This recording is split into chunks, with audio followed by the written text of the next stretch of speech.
आऊ थे ओ दिना बाबा फिर थे वे मोरते से धरत परत हैं चिरंजे सी बनात फिरत महिलाएं कछु पेंट शर्ट पहन लेते भी आम की घोरा बांध लेते बेल्ला लाए फिरत थे जो क्या आए जब परंपरा क्या आए जब जई परंपरा आया ध्यान से सुनियो जी माताएं गांव भर के देवता मनाता फिरत कि हे भगवान हमारे गांव के सियाने सियाने दूसरे गांव गए हैं तो जैसो दुर्योधन की बारात को मजाक उड़ गओ ऐसो हमारे सियानों को मजाक ने उड़द जो हम तनक सो मजाक घर के घर ही में बनाए दे रहे गांव के गांव में ही बनाए दे रहे। यही कथा के बाद जी बाबा फिरन लगे। हर चीज की परंपरा है। तुम एक बात बता दे हमें हथलोई धर के कन्यादान काय हो बता दे एक जने जी में दम हो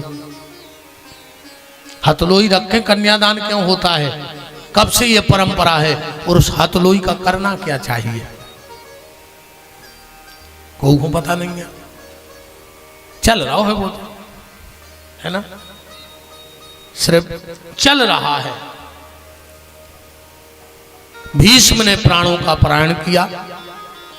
भगवान द्वारिका गए और द्वारिका में जामवंती का बेटा सांब पेट में मूसल बांध के दुर्वासा ऋषि के आश्रम पहुंच गया। बड़ा परम सौभाग्य है इस दास का ऐसे दिव्य दिव्य विभूतियों का दर्शन हो रहा है पूज्य महामंडलेश्वर जी के कृपा करुणा से। यह दास आप सबके श्री चरणों में बार बार दंडवत नमन प्रणाम करता हूँ। आप सबके चरणों की छत्र छाया इस शरीर पर बनी रहे ऐसी कामना है। सबको प्रणाम है। महाराज जी प्रणाम। सभी संत चरणों में प्रणाम नमन वंदन करने के बाद कथा को एक निश्चित स्थान पर रोक के विराम करेंगे।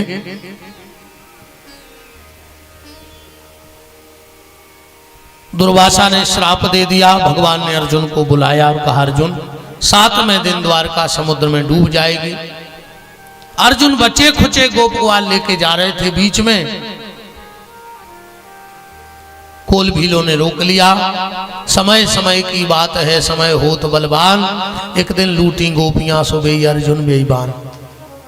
निवेदन भगवान ने आपको अच्छा समय दिया हो अच्छा परिवार दिया हो अच्छा समाज दिया हो अच्छा सत्संग दिया हो तो जितने अच्छे काम हो वो अभी कर लेना क्योंकि समय जब खराब आएगा तो आप अच्छे काम नहीं कर पाओगे। किसी चीज का कभी अभिमान मत करना।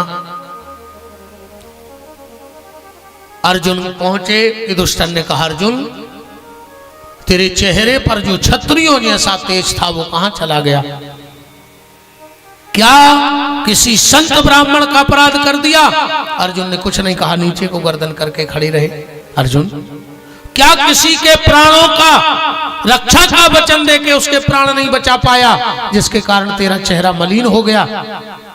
अर्जुन फिर भी गर्दन नीचे करे रहे। अर्जुन किसी अगम्या से गमन तो नहीं कर लिया तूने? अर्जुन फिर भी नीचे को गर्दन करे है। और जैसे ही दुष्टन ने कहा वंच तो हम महाराजन क्या तुम्हारे परम धन श्री कृष्ण ने तुम्हारा त्याग तो नहीं कर दिया? अर्जुन चरणों में लिपट गए। भैया भगवान ने त्याग कर दिया। और जो इतने शब्द कुंती के कानों में पड़े कि भगवान ने धरती छोड़ दी कुंती ने शरीर ही छोड़ दिया। एक पल का भी विरह ठाकुर जी का न सह पाई। 14 साल की अवस्था में परीक्षित को राजगद्दी देकर पांडव स्वर्गारोहण की तरफ चले। यहां परीक्षित ने विचार किया कि देखें तो हमारे पूर्वज क्या कमा के गए हैं। रथ में बैठ करके जा रहे थे। कुछ बुजुर्ग बैठे थे। बोले जानते हो कौन लड़का है? बोले कौन?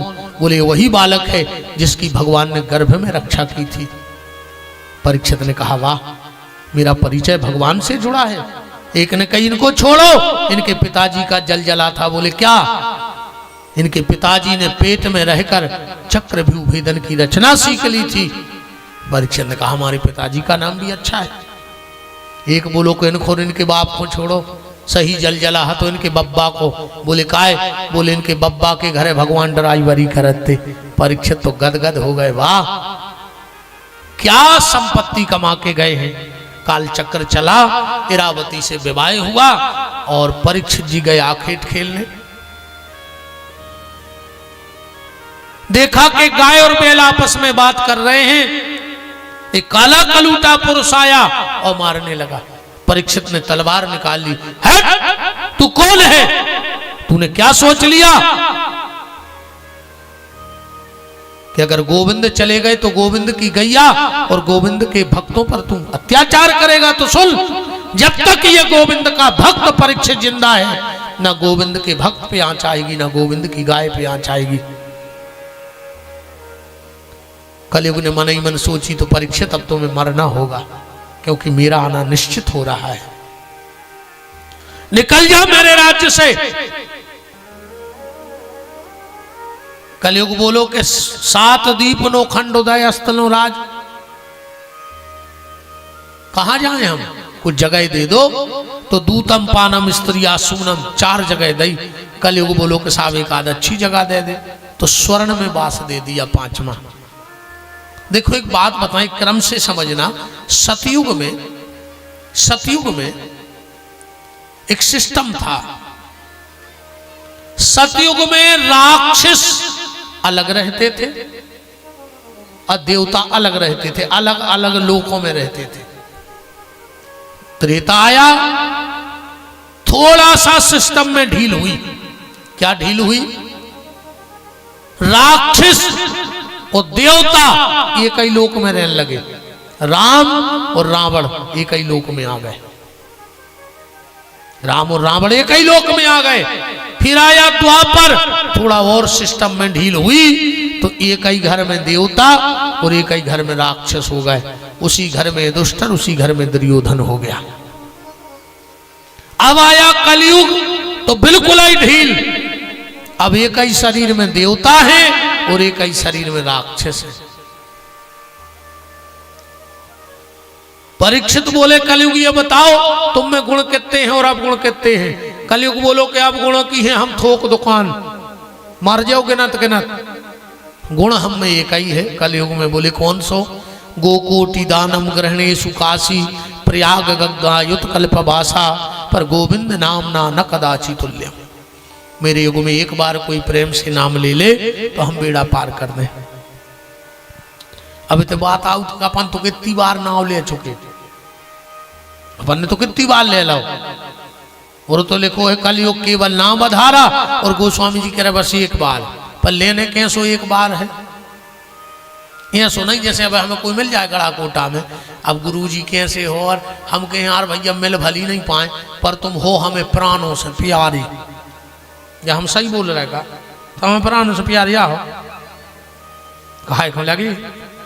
फिर एक आध और मिल है हमें, उसे भी हम जाएंगे हैं कि तुम हमें प्राणों से प्यारी हो।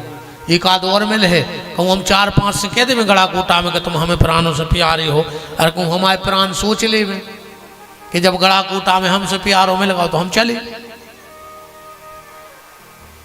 जैसी अब अपन संसार से झूठी बोल रहे हैं, ऐसे ही अपन भगवान के सामने झूठी बोल रहे हैं। सर्वधर्मान परित्यज्यो मामेकम शरणम व्रजो। भगवान के तो बस एक बार कह दे कि तुम हमारे हम तुम्हारे सब झंझट ही खत्म कर दें। पर अब बात नहीं कह रहे अपन जैसी कहने हैं। और कल युग बोलो कि देखो साहब अंतिम बात, हमारा जो स्वभाव है कि हमको की उदारी नहीं रखा। बोले कैसी? एक बार 4 युग बैठे तो उनमें जो हो रहा तो कि घर को मुखिया को बने। सतयुग त्रेता द्वापर कल युग। सतयुग बोलो कि हम बनाओ मुखिया। बोले काय? बोले हमारे में हरिश्चंद्र जैसे राजा आए।